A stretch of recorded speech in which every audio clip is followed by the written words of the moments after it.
आणि मतांसाठी मराठीचा अपमान खपवून घेणार नाही। सरकार मागे हटत असेल तर मंत्र्यांनी राजीनामा द्यावा।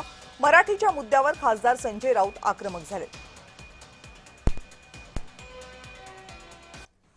रिक्षा चालकांना मराठी यायला हवी ही भूमिका जर सरकारची असेल किंवा सरकारच्या संबंधित मंत्र्यांची असेल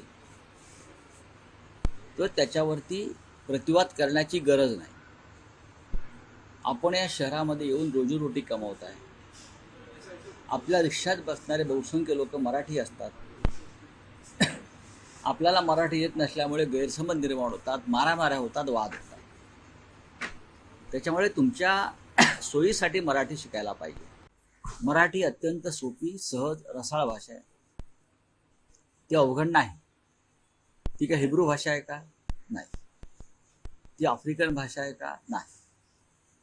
आमची रोमन लिपी वगैरे सगळं सारखंच आहे, शब्द सारखे आहेत। मग तुम्ही शिकणार नाही म्हणजे काय? खरं म्हणजे जर सरकार मागे हटत असेल मराठीच्या प्रश्नावर तर ज्या मंत्र्यांनी हा विषय सुरू केला, करणारच मराठी शिकावंच लागेल, त्यांनी मंत्रिमंडळातून मराठीच्या मुद्द्यावर राजीनामा दिला पाहिजे।